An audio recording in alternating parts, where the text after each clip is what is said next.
저희가 성경, 이 하나님의 말씀이 어떤 특징을 가지고 있는가 하는 것들에 대해서 지난주까지 살펴봤습니다. 오늘은 다음 주까지 해서 이 성경이 과연 어떤 문학적인 특징들을 가지고 있는가, 어떤 구성을 가지고 있는가 하는 것에 대해서 배울 겁니다. 단지 이렇게 구분짓는, 우리가 지난주에 살펴봤던 율법서가 5권이고 역사서가 12권이고 하는 이러한 내용들, 요거보다 한 단계만 좀 더 내려가서 조금 깊이, 그렇다고 해서 저희가 성경을 전체적으로 깊이 있게 하지는 못합니다. 그것은 이제 또 기회가 되면 할 겁니다. 아닌 게 아니라 저희가 이제 가스펠 프로젝트가 아직 좀 멀리 남긴 했지만 1년 반 뒤면 신약까지 다 마치게 돼요. 그 다음에 3년을 제가 지금 생각하고 있는 그 커리큘럼의 내용이 뭔가 하면, 이제는 성경을 한 권씩 좀 살펴봐야겠다, 그런 생각이 들었어요.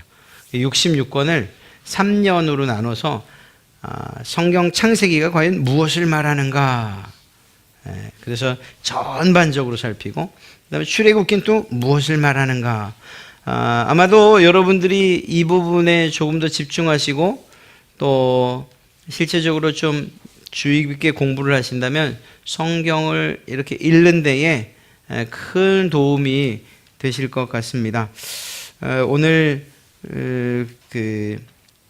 이 근방에 제가 전에 사역하던 그 교회에서 함께 있었던 정병우 목사님이라고 이 시흥동으로 오셨어요. 담임 목사님으로 오셔서 오늘 가서 찾아뵙고 이제 이런저런 얘기를 하다가, 그분이 뭘 하는가 하면 성경 통독 학교를 하십니다.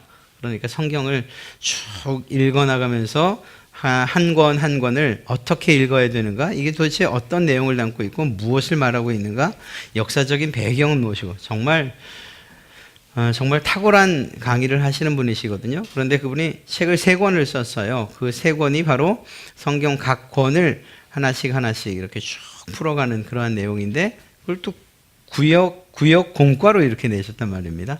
그래서 그 책을 또 살피면서 이것을 우리가 이제 실제로 하게 되면 이 교재를 중심으로 주일날 제가 여러분에게 말씀드리고 조금 어렵지만 공과책으로 또 사용하고, 이렇게 해서 좀 반복해서 일주일에 2번씩 반복해서 읽을 수 있다면, 또 그리고 이해한다면 성경을 이렇게 개관하는 데에 아주 큰 도움이 되겠다 하는 그런 생각을 했어요.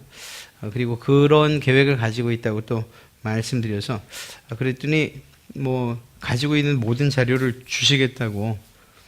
원래 이게 책을 만들 때 한글 문서로 만들잖아요. 한글 문서까지, 한글 파일을 주시겠다고 그러더라고요. 갑자기 확 부담이 되네요. 그래서 그래요? 그랬더니 PPT도 주신대요. 그래서 그분이 강의하는 그 PPT가 있거든요. 그래서 1년 반 뒤를 또 기대하시기 바랍니다. 그때는 주일 대예배 때 또 PPT 틀고 할지도 잘 모르겠습니다. 하여간 성경을 아는 것은 그만큼 중요해요. 그리고 단순하게 어떤 성경의 주제를 아는 것도 중요하지만 각 권을 아는 것도 역시 중요합니다. 오늘은 그렇게 세세한 부분까지는 아니지만 좀 큰 테두리 안에서 성경의 구성, 특별히 문학적 장르를 중심으로 좀 살펴볼 겁니다. 오늘은 구약까지만, 그리고 다음 주에 신약을 다시 살펴보도록 하죠. 구약 39권은 우리가 지난주에 살폈던 것처럼 율법서가 5권이고요. 그리고 역사서가 12권입니다.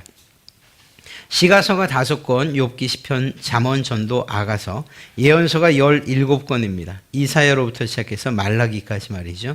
이렇게 해서 총 39권이 됩니다. 꼭 각 구성들을 좀 살펴보면, 첫째는 율법서라고 불려지는 창세기, 출애굽기, 레위기, 민수기, 신명기. 자, 궁금하지 않으십니까? 사실 이 율법에 관한 내용은 출애굽기부터 레위기, 이 두 성경에 걸쳐서 나오고 있어요. 특별히 창세기에는 율법에 관한 내용은 나오질 않음에도 불구하고 왜 율법서에 포함을 시켰을까 하는 이런 생각을 하게 되죠. 그렇습니다. 율법이 명시되어 있지는 않으나, 그러나 출애굽기로부터 시작되는 율법서에 관한 내용들을 마치 서론처럼 이 이야기가 어떻게 시작되게 되는가. 출애굽기 이야기가 그냥 단번에 그 애굽에서 시작하는 게 아니잖아요. 그 애굽까지 가게 된 과정 등을 창세기에서 잘 담고 있죠. 그래서 이 실제적인 율법서를 시작하는 데의 서론 역할을 한다. 첫째는 그런 이유에서 창세기를 율법서에 포함시키고요. 두 번째는 저자가 바로 동일한 모세이기 때문입니다. 그래서 모세오경이라고 읽혀지죠. 이렇게 불려집니다. 창세기, 출애굽기, 레위기, 민수기, 신명기 5권을 모세가 썼기 때문에 모세의 5권의 경전 이렇게 해서 불려지고 있습니다. 그런 면에서 율법서로 묶어서 이야기를 합니다. 여러분, 창세기엔 무엇이 기록되어 있을까요? 세상과 인간, 그리고 특별히 죄에 대한 문제, 그 시작이 기록되어 있는 것을 보게 되죠. 그런 면에서 볼 때 세상과 인간에 대한 시작이 기록되어 있습니다. 그러나 12장부터 보면 거기에는 또 다른 시작이 있죠. 바로 하나님이 선택한 이스라엘이라고 하는 하나님의 나라, 하나님께서 선택한 나라가 어떻게 누구로부터 시작되는가 하는 것이 12장부터 기록되고 있는 것을 보게 됩니다. 그러니까 이스라엘 민족의 시작에 대한 내용이 기록되어 있다는 거죠. 아브라함에게 하신 약속이 어떻게 성취되는가를 중심으로 창세기를 살피는 것도 굉장히 중요합니다. 왜냐하면 아담에게 하셨던 그 언약은 결국은 노아에게로, 그리고 또다시 아브라함에게로 이어져서 하나님의 언약의 신실하심을 같은 맥락에서 볼 수 있게 하거든요. 그러니까 이 아브라함과 하셨던 언약, 특별히 민족을 이루고 그리고 땅을 기업으로 받고 하나님께서 왕이 되신다고 하신 그런 약속은 아브라함의 언약에서 찾을 수 있지 않습니까? 그러니까 아브라함의 언약이 실제적으로 어떻게 이루어져 가는가를 볼 수 있죠. 또 그런 관점에서 봐야 돼요. 그렇게 보다 보면 하나님의 약속이 막 위기 가운데 몰리는 그런 상황들이 굉장히 많이 생겨요. 그냥 단순하게 예를 들면 아브라함이 하란에서 나왔을 때에 롯과 함께 나오지 않습니까? 롯과 함께 나왔던 것까지는 괜찮은데 서로 상호간에 양이 많아지고 가축이 많아지니까 이제 땅을 좀 나눠야 되죠. 그래서 참 좋은 삼촌이었던 이 아브라함이 너 어느 땅 갈래? 네가 우편하면 난 좌편을 하고 네가 좌편을 하면 내가 우편을. 이게 지금 하나님의 약속에서 얼마나 위기의 상황인지 아십니까? 하나님께서 약속해 주신 땅이 있잖아요. 만약에 소돔과 고모라를 선택하지 않고 롯이 그래도 삼촌이 좋은 곳 가셔야죠. 저는 그냥 좀 눈에 보기 안 좋은 곳 이쪽으로 가겠습니다. 이랬다면 하나님의 약속, 그 땅에 대한 약속이 어떻게 이루어질 것인가? 지금 생각해도 궁금해요. 물론 그렇게 되지는 않았으니까 우리가 읽고 있는 성경대로 이루어졌으니까 뭐 특별히 문제는 없지만 그런 위기들. 예를 들면 또 하나님께서 아브라함에게 말씀하셨죠. 너의 후손은 누구를 통해서? 너를 통해서. 그런데 자기에게 아들이 없자 어떤 일들을 하죠? 자기의 종을 후계자로 삼으려고 생각하죠. 그러다가 그 다음에 또 어떤 일을 하죠? 사라의 몸종에서 아들을 낳아서 이 아들을 혹시 내 후손으로 삼으면 안 됩니까? 이런 제안을 하나님께 하죠. 하나님은 그런 뜻이 아니었는데 말입니다. 이런 위기들이 순간순간. 특별히 그런 약속의 자손을 낳아야 할 이 아내 사라를 내 누이요 하고 소개해서 죽을 뻔한 일들도 있죠. 이건 또 이삭에게서도 또 똑같이 볼 수가 있습니다. 기타 등등.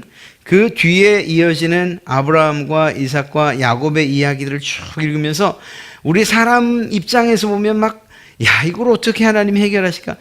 이거 문제가 틀어지네, 망가지네. 이런 상황들이 순간순간 생기지만, 그러나 그 가운데서도 하나님의 변화없는 계획이 아브라함을 선택하시고 그 선택한 아브라함의 후손들을 통해서 나라를 이루어 가시는. 마지막 가면 이제 절망적인 상태가 되죠. 창세기의 마지막은 사실 기쁜 그런 광경으로 끝나요. 복받는 광경으로 끝나요. 그러나 출애굽기로 넘어가는 순간 하나님의 백성이라고 했는데 400년 동안 애굽에 종살이를 했다? 이런 이야기로 시작이 된단 말입니다. 그러니까 출애굽기를 거쳐서 결국 민수기, 레위기, 민수기, 신명기 그리고 여호수아서까지 들어가면서 그 직전까지 하나님의 백성이 하나님이 아브라함과 하셨던 그 약속, 하나님의 백성, 하나님의 나라 삼으시겠다는 것이 어떻게 이루어지는가를 그것을 중심으로 보면 잘 알 수가 있죠. 조금 더 흥미롭게 성경을 읽을 수가 있을 것입니다. 이런 약속이 어떻게 성취되는가 하는 것이 중심 주제라는 겁니다. 출애굽기와 레위기, 민수기는 무엇인가? 출애굽했던 1세대들에 관한 이야기입니다. 1세대들. 그러니까 애굽 땅에서 나올 때 성인이었던 사람들, 그 사람들의 이야기예요. 그런데 참 하나님에 대한 불신과 불순종으로 그냥 점철되어 있는 것을 보게 되죠. 그들에게 하나님이 언약을 하셔요. 시내산에서 언약을 하십니다. 율법을 수여하시면서. 그러면 이 신명기에는 뭐가 기록되어 있을까요? 출애굽한 1세대가 아니라 1세대는 이미 다 광야에서 죽었고 2세대, 그의 자녀들 세대에 대한 이야기가 있습니다. 그리고 이 이야기, 이 신명기에 대한 이야기는 이 가나안으로 들어가기 직전 모세 광야, 모세 평지에서 모세랍니다. 이 모압 광야에서, 모압 평지에서 모세가 다시 한번 하나님의 언약을 이렇게 재확인시켰던 그런 설교로 구성되어 있는 것을 보게 됩니다. 그러니까 이 모세는 지도자는 한 명이었는데 그 대상은 바뀌었죠. 1세대는 모두 죽고 2세대 자녀 세대가 지금 이제 가나안 땅을 유업으로 받는, 그렇게 나눠볼 수 있습니다. 그렇다면 이제 둘로 나눠지는 거죠. 1세대에 대해서는 시내산 언약으로, 두 번째는 모압 땅에서 하셨던 새로운 언약, 모압 언약이라고 말할 수 있는 이 두 가지로 나눠질 수 있습니다. 여기서 좀 한 가지 살펴보면 언약이 과연 무엇이냐, 약속입니다. 쉽게 말하면. 그런데 그 약속이 그 당시에 두 가지 의미가 있었습니다. 첫째는 왕이 하사하는, 또 후원의 언약이라고 이렇게 말하는 그런 언약이 있어요. 이건 일방적이에요. 주어지는 거예요. 조건이 없어요. 그냥 왕이 주는 것이기 때문에 이것은 언약의 형식을 담고는 있지만 그러나 받기만 하면 돼요. 그냥 내가 이 하사품이나 선물을 받는 사람이 뭘 해야 되는 게 아니에요. 그냥 왕의 뜻에 따라서 그냥 주는 거예요. 이런 언약이 있어요. 이건 무조건적인 언약인데 이건 아브라함의 언약에서 볼 수가 있습니다. 아브라함이 무엇인가를 하나님께 했던가요? 아니죠. 그 뒤에 뭐 했잖아요. 아니요, 그건 아닙니다. 하나님이 처음 아브라함을 부르실 때에는 네가 이것 하면 내가 너를 하란에서 불러내마 이렇게 말씀하지 않으셨죠. 일방적으로 하나님께서 아브라함에게 나타나셔서 불러내셨어요. 그래서 일방적이고 무조건적인 하나님의 은혜와 선물이 쏟아 부어진 그런 약속이라고 말할 수 있습니다. 그러나 언약은 성격상 그런 언약만 있는 건 아니에요. 바로 시내산 언약으로 시내산 언약의 성격인데 바로 조건적인 언약도 있을 수 있습니다. 이것은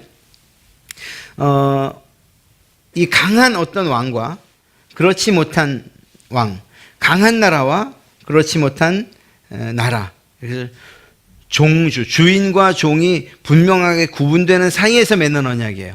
그래서 어떤 두 나라가 싸웠을 때 강한 나라가 약한 나라를 향해서 너희 이것 해, 안 하면 죽어, 뭐 이렇게 얘기를 한다든가, 조공을 바쳐, 안 하면 이러이러하겠다, 하면 이러이러하겠다, 이렇게 해서 조건이 내걸리는 그런 언약들이요.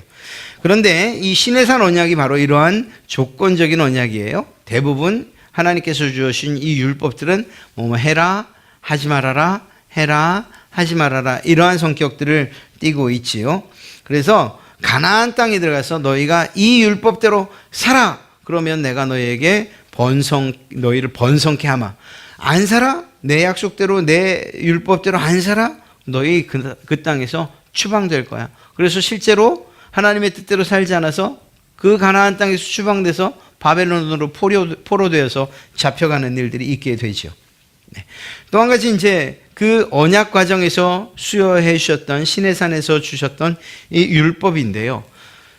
율법은 과연 무엇이냐 이야기할 때에 이것을 구원의 법이라고 보면 안 됩니다. 제가 늘 말씀드렸던 거예요. 아마 기억하실 겁니다. 율법을 지켜서 구원받는 건 아니라고 말씀드렸죠. 이게 어디에 잘 나타나 있다고 말씀드렸습니까? 십계명의 서문에. 십계명이 10개 아니에요? 10개인데 그 10개가 아니고 사실은 성경을 보면 십계명에 서문이 있어요. 내가 너희를 종된 땅 애굽에서 인도하여 낸 여호와라. 이런 서문이 있어요. 그러니까 십계명을 즉 바로 시작한 것이 아니고 이 백성들을 구원해내신 하나님의 사건을 먼저 기록하고 있어요. 그리고 나서 그 백성들이 지켜야 될 이야기들, 지켜야 될 약속들, 언약들을 기록하고 있는 것이 율법을. 이건 무슨 말을 하는 건가 하면 너희가 이 법을 지키면 내가 너희를 애굽에서 구원해내마 이렇게 하지 않으셨다는 거예요. 순서의 문제예요. 그런데 이 순서가 아주 중요해요. 자, 제가 질문을 던질게요. 이스라엘 백성들을 하나님께서 애굽에서 인도해내실 때 하나님께서 율법을 주시고 이 율법을 너희가 잘 지키면 내가 너희를 애굽에서 구원해내마 이렇게 하셨습니까? 아니면 그들을 구원해내신 이후에 시내산이라는 곳에서 율법을 주셨습니까? 두 번째죠. 구원해낸 것이 먼저죠. 그리고 율법이 수여되죠. 이거예요. 하나님의 무조건적인 은혜가 먼저 베풀어졌어요. 구원이. 그리고 나서 율법이 수여된 거예요. 이게 무엇을 말하는가 하면 하나님의 백성이 된 그들, 하나님께서 선택한 그 백성들이 하나님의 백성으로서 살아가야 될 법을 주셨다는 거예요. 이걸로 구원받는 게 아니고 너희가 하나님의 백성이냐? 너희가 하나님의 백성이라면 어떻게 살아야 되느냐? 이 율법대로 살아야 된다. 이렇게 말씀하셨다는 것입니다. 이건 오늘날도 마찬가지죠. 우리가 무엇인가 성경에 나오는 법들을 지켜서 천국을 내 것으로 삼은 게 아니잖아요. 하나님께서 우리에게 천국을 선물로 주셨어요. 예수 그리스도를 믿는 것을 통해서. 그리고 났더니 하나님이 하라는 게 너무 많아요. 이 로마서를 보면 우리에게 주신 그 구원의 교리를 이야기하고 나서 그 다음에는 신자로서 지켜야 될 것들을 쫙 이야기를 하셔요. 뭘 말하는 걸까요? 하나님의 백성이라면 그러면 이렇게 살아야 된다라고 말하는 것입니다. 이렇게 생각하시면 쉬워요. 여러분들이 대한민국 국적을 취득하실 때 태어나자마자 여러분들에게 뭔가를 요구하신 게 있어요? 나라에서? 자, 이제 벌떡 일어나서 울지도 말고 그 다음에 난지 100일 만에 직장을 다녀야 되고 또 세금을 내야 되고 이런 얘기 하나요? 아니에요. 그냥 나면서부터 대한민국 국적을 가지고 태어나요. 그런데 대한민국 국적을 가졌다고 다 그 나라의 올바른 백성이냐? 국민이냐? 아니죠. 정말 나라가 원하는 그러한 국민이 되려면 그 나라에서 정해놓은 법을 지켜가야 되는 거예요. 마찬가지예요. 하나님께서 우리에게 하나님의 나라 백성으로 삼으신 이것은 은혜예요. 우리가 뭘 해서가 아니에요. 그 법을 지켰기 때문이 아니고 오히려 그렇게 우리에게 백성 되게 하신 것은 하나님께서 주신 선물과도 같아요. 무조건적인.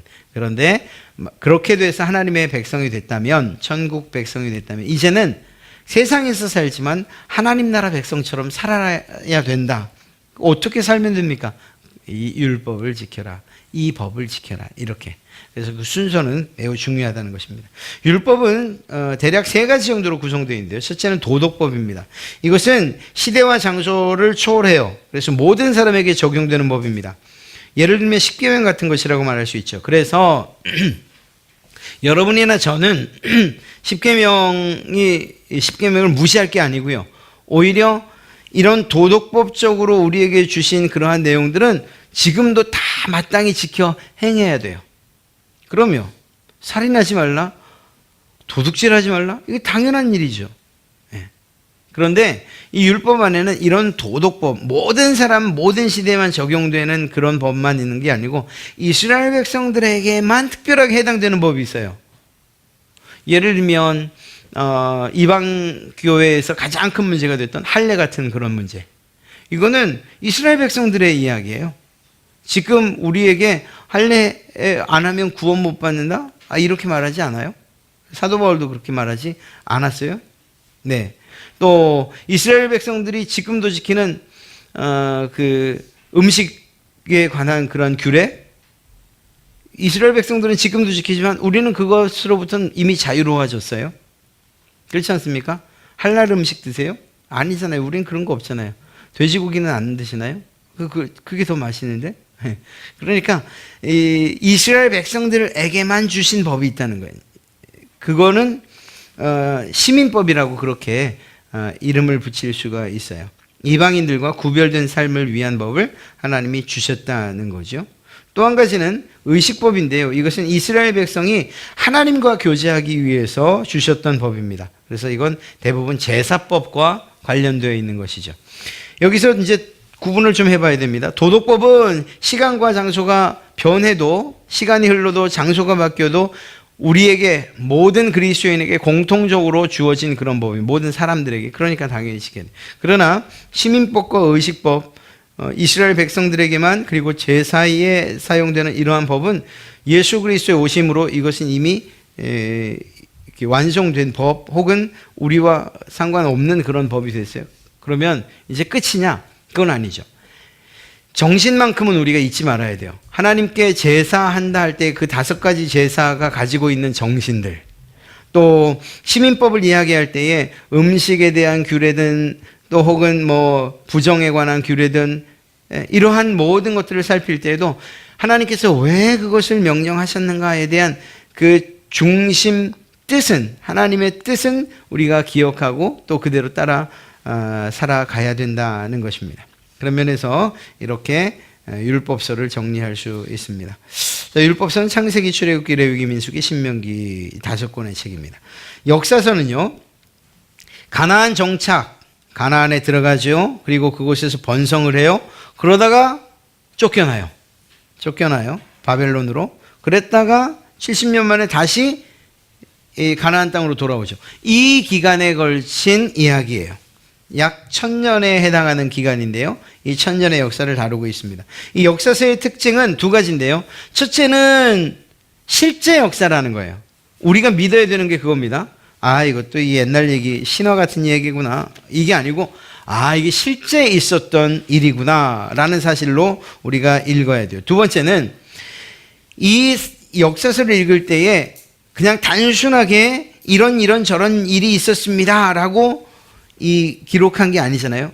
역사가들이 기록을 할 때에는 반드시 그가 가지고 있는 사관에 따라서 이것을 기록하게끔 되어 있어요.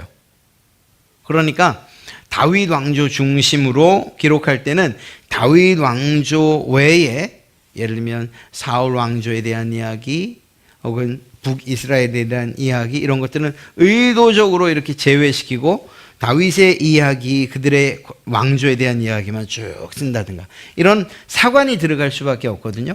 이런 것도 있다는 걸 인정하고 봐야 돼요. 그러니까 이거죠. 똑같은 내용인데 왜 역대서하고 이 열왕기서가 틀려? 이렇게 말할 수 있어요. 이건 사관이 다르기 때문에, 보는 관점이 다르기 때문이에요. 다른 역사가 벌어진 게 아니고 뭘 더 중요하게 다루느냐 하는 게 중요한 거죠.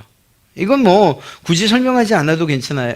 잘 아실 수 있을 거예요. 우리나라 역사만 봐도 이 역사를 어느 편에서, 이건 좀 그냥 예로 드리는 겁니다. 제가 여러분들이 어느 편에 있다, 제가 어느 편에 있다 말씀드리는 게 아니에요.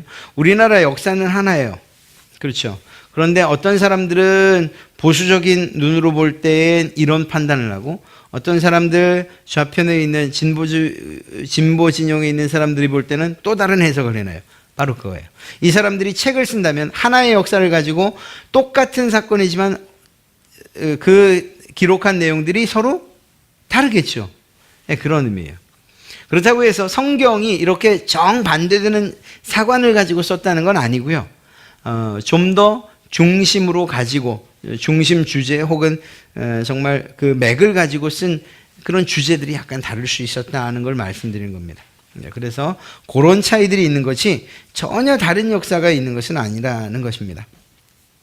역사서를 통해서 뭘 알 수 있는가 하면 우리는 이걸 발견해야 돼요. 역사서를 쭉 읽으면서 야, 하나님이 이 세상의 모든 역사에, 이 세상 인간 역사의 주인이시구나.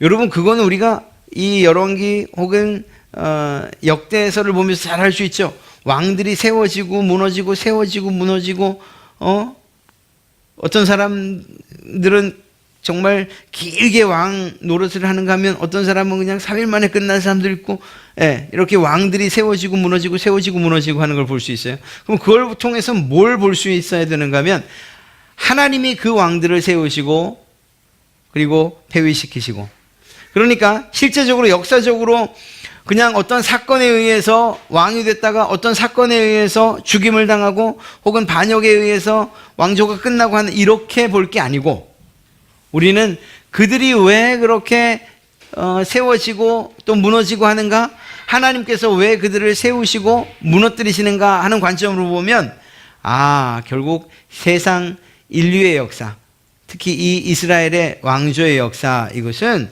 하나님께 달려있구나 하는 것을 알 수 있다는 거예요. 하나님께서 움직이시는 거예요. 하나님께서 모든 포석을 하나님께서 놓으신다. 그래서 하나님이 역사의 주인이다 혹은 주관자라는 것을 알 수 있죠. 그러면 좀 다른 의미로 비록 이스라엘 백성들이 왕에게 통치를 받지만 실제적으로 그들은 누구의 통치를 받고 있는 것일까요? 하나님의 통치를 받고 있는 것이다, 이렇게 말할 수 있는 것입니다. 그런 점에서 이 모든 역사서를 볼 때 그 인간 세계에서의 역사 한참 위에서 실제 주인공으로 실제 주관하시는 그 하나님의 이 모습을, 그리고 또 그 일하심을 우리가 볼 수 있어야 된다는 거죠.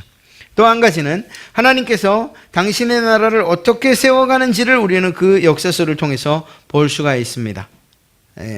이것은 왜 중요한가 하면요, 신약시대에 지금 오늘날 여러분과 저도 하나님의 백성들이잖아요. 그러니까 우리 하나님의 백성들이 최종적으로 가게 될 그 천국을, 그 천국까지의 그 역사를 하나님이 어떻게 움직여가고 계시는가 하는 것들을 이 역사서를 통해서 어렴풋이 우리는 알게 된다는 것입니다. 어떤 명확한 사건이나 이런 것들은 오히려 예언서나 선지서에서 나타나지만, 나라를 만들어 가시고 그 나라에 요구하시고 그 백성들을 이끌어 가시는 하나님의 그 뜻은 우리가 이 역사서에서 충분히 볼 수 있다는 것입니다.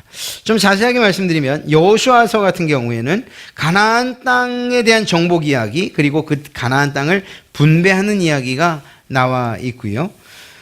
사사기와 룻기는 사사시대 400년에 관한 이야기입니다. 이 룻기도 사사시대에 포함되고 있죠. 또 사무엘상하, 열왕기상하, 역대상하는 이스라엘 왕국이 어떻게 시작됐고 어떻게 멸망했는가, 그 사이에는 어떤 일들이 있었는가, 어떻게 할 때 하나님의 백성으로 조금도 손색이 없었는지, 어떻게 할 때 하나님의 얼굴에 먹칠을 했는지, 이러한 것들을 잘 알 수가 있습니다. 그러면 멸망 시기까지만 있느냐? 그렇지 않아요. 에스라, 느헤미야, 에스더 같은 경우에는 바벨론 포로 이후에 이스라엘 공동체가 어떻게 다시금 회복되어지고 있는가 하는 것을 이야기하고 있죠. 그래서 특별히 이 에스라나 느헤미야 같은 경우는 포로 귀환을 해서 무너지고 황폐한 그 예루살렘 성, 그리고 또 성벽을 다시 재건하는 이 일에, 그리고 그들을 신앙적으로 회복시키는 일에 아주 열심을 다했던 학자 그리고 지도자였던 것을 알 수가 있죠. 그래서 이렇듯이 여호수아, 사사기, 룻기, 사무엘, 상하, 열왕기, 상하, 역대상하, 그리고 에스라, 느헤미야, 에스더까지는 역사서로 구분할 수가 있습니다. 시가서는 이 시편, 잠언, 전도, 아가, 그리고 욥기까지, 욥기, 시편, 잠언, 전도, 아가서, 이 5권을 시가서라고 이야기합니다. 시는 사실 이 시가서에만 있는 건 아니에요. 시의 형식을 빌어서 역사서나 예언서, 율법서 안에도 시들이 있어요. 뭐 미리암의 시라든가 아니면 뭐 모세의 시라든가 다윗의 시라든가 이렇게 말이죠. 시는 사실 우리 인간 감정을 가장 잘 표현해낸, 그리고 풍성한 문학적인 그러한 요소를 통해서 우리 이 감정을 잘 드러낸 그러한 작품이고 그러한 문학의 장르잖아요. 그런 면에서 볼 때 시편을 먼저 보면 하나님이 인간에게 하시는 말씀, 이게 대부분 성경의 내용이에요. 그런데 시편은 거꾸로 인간이 하나님께 말하는 형식으로 기록되어 있는 유일한 성경이 바로 이 시편입니다. 그렇죠. 아래서 위로 올려지는 내용들이잖아요. 그러다 보니까 그 안에 탄원시, 또 원수 갚아달라는 그런 시도 있고, 비통과 정말 절망에 찬 그런 절규 같은 시들도 있어요. 그러니까 이제 궁금한 거예요. 아니, 이게 인간의 기도가 어떻게 성경이 되느냐? 그렇지 않습니까? 그러나 참 놀랍게도 다윗이 그 시를 지을 때, 혹은 시편의 저자들이 시를 지을 때에 하나님의 감동함은 그냥 그 사건이나 그 어떤 개인이나 공동체의 한 사건으로 끝난 것이 아니고, 그 사건을 결국 메시아로 연결시켜서 예수 그리스도에 대한 예언적인 이러한 내용까지도 포함을 시키고 있다는 거죠. 그런 면에서 이 시는, 시편은 인간편에서 하나님께 올려드린 그러한 내용임에도 불구하고 성경에 포함시켜져 있다라는 거예요. 시편은 보통 예배에 사용되고 있습니다. 또 하나님과의 교제에 있어서 우리의 감정을 풍성히 표현하는 데 도움이 됩니다. 그리고 여러분들이 실제로 기도하시는 데에도, 실제 기도에도 많이 도움이 되실 수 있어요. 이 감정이 막 복받쳐 오를 때, 혹은 억울할 때, 그때 그냥 어떻게 기도하면 좋을지 모를 때 시편에 있는 탄원시들이나 혹은 정말 원수를 갚아달라는 그러한 시를 보면 속이 시원할 정도로, 내 마음을 이렇게 이 다윗이 혹은 또 누가 이렇게 시에 담아놓았구나, 이렇게. 그래서 우리의 기도에 어떤 모범이 되기도 합니다. 그 유형을 보면 탄원시예요. 말씀드린 것처럼 회개의 내용, 혹은 무죄함에 대한 호소, 원수를 갚아달라는 호소나, 또 개인이나 공동체의 고통 속에서 그 회복을 요청하는 기도, 이 탄원할, 말 그대로 우리를 보살펴 주십시오, 우리를 왜 돌보지 않으십니까 하는 이런 탄원시. 그 다음에 감사시가 있죠. 개인이나 공동체가 하나님께 감사를 표현하는 그러한 시. 또 찬양시는 전반적으로 하나님을 찬양하는 내용이 대부분인데, 이 하나님도 좀 구분돼서 창조주 하나님을 찬송하는 그런 시도 있고, 왕 되신 하나님을 찬송하는 시도 있고, 구원자 되신 하나님을 찬송하는 시도 있고, 이렇게 구분되는 것을 보게 됩니다. 또 성전에 올라가는 노래 등 해서 성전이나 예루살렘에 대한 찬미가가 시로 담겨 있기도 하고요. 왕과 관련된 그런 시들도 있습니다. 결혼식이나 즉위식이나 전쟁 등을 소재로 해서 왕과 관련된, 이런 왕과 관련된 시를 보면 결국은 이게 메시아적인 요소를 담고 있는 거예요. 예언을. 그래서 전쟁에서 승리하는 거, 그냥 단순하게 승리에 대한 요청이나 승리에 대한 찬가가 아니라 최종적으로 예수 그리스도께서 악인들과 싸워 사단과 마귀와 싸워 승리하게 될 때, 그때에 올려드릴 찬송시를 이 내용에 담고 있는 것을 보게 되죠. 지혜시도 있습니다. 율법을 어떻게 사랑하는지, 하나님의 말씀이 송이꿀보다, 기타 등등. 119편 같은 경우에 하나님의 말씀을 주제로 가장 긴 시가 기록되어지고 있죠. 그렇듯이 또 의인과 악인의 운명이나 복받는 가정에 대해서 신뢰의 시가 있습니다. 하나님의 선하심과 돌보심을 찬양하는 그런 시입니다. 하나님의 인자하심, 하나님의 인자하심을 찬송하는 그러한 내용으로 담기는. 자, 그 다음에 잠언인데요. 잠언은 진정한 성공이라 하나님과의 바른 관계를 맺고 살아가야 하는 것이라는 그런 주제를 가지고 있습니다. 그래서 지혜로운 사람이 어떤 사람이냐, 미련한 사람이 어떤 사람이냐를 이야기할 때 세상의 그런 기준과는 전혀 다른, 하나님을 경외하느냐, 하나님을 두려워하지 않느냐, 하나님을 경외하느냐, 경외하지 않느냐, 이것으로서 지혜와 미련한 자의 기준을 삼고 있다는 거죠. 그러니까 세상 사람들이 보면 이해할 수 없는 내용이겠지만, 그러나 이것이 하나님께서 구분하시는 지혜자와 우매자의 기준이라는 것. 욥기서는 인생의 고통과 고난의 문제를 이야기하고 있어요. 정말 이해할 수 없는 이유를 알 수 없는 고난에 대해서 말이죠.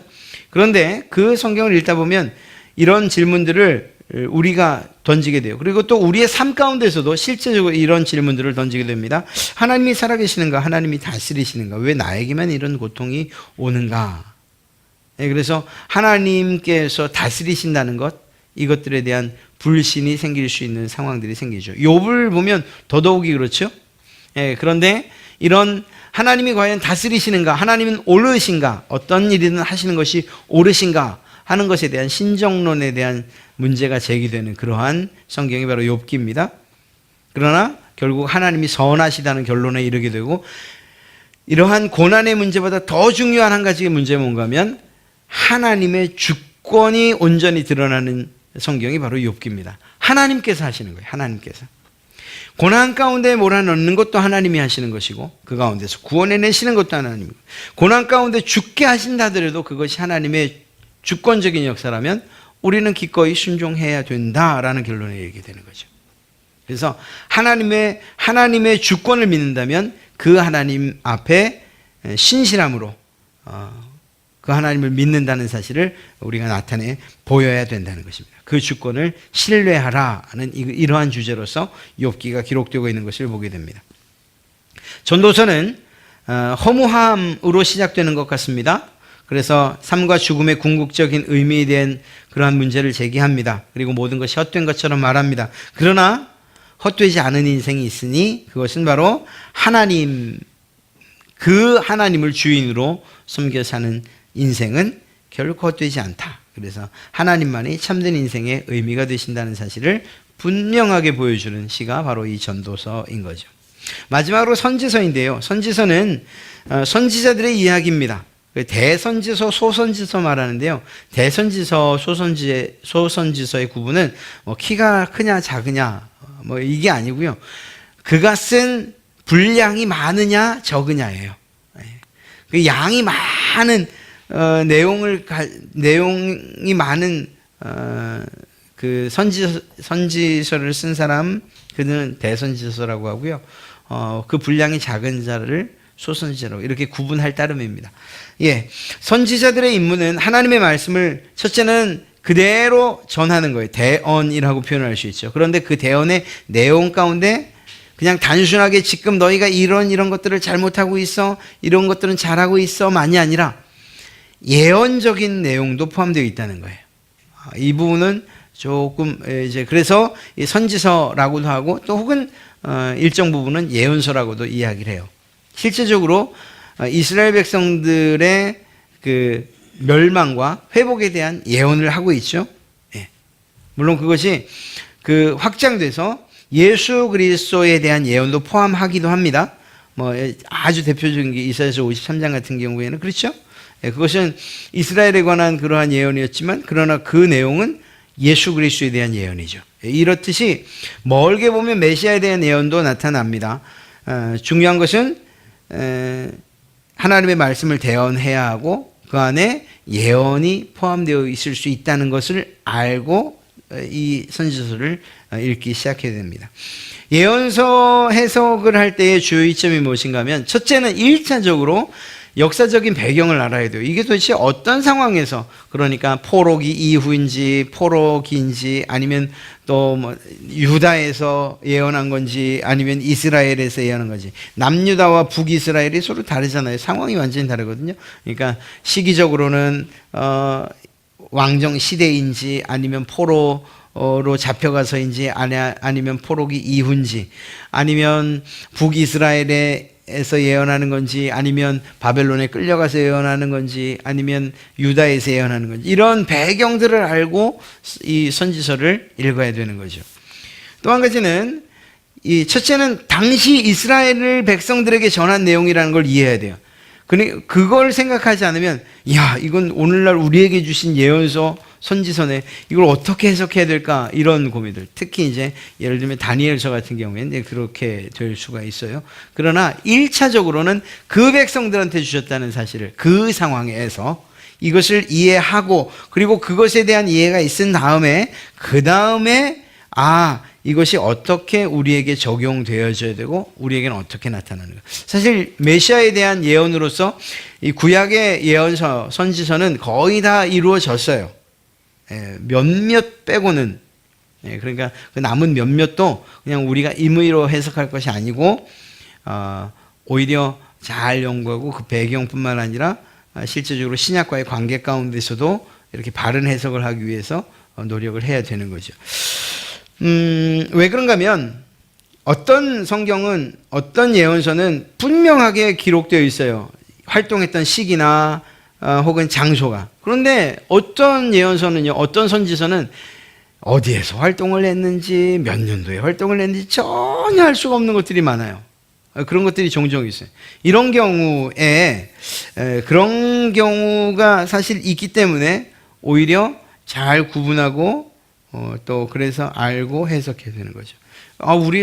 저도 그런 능력이 없어요. 그래서 정말 하나님의 말씀을 잘 연구해 온 성경학자들, 주석가들, 그리고 그 정통성을 따르는 주석가들의 그러한 해석들을 우리가 따라가는 거예요.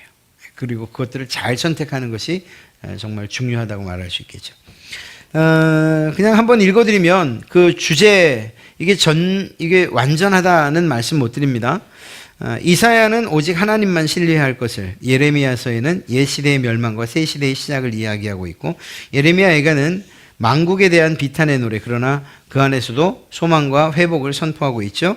에스겔서는 이스라엘의 회복은 하나님의 영광이, 이 성전의 회복이 어떻게 되느냐, 정말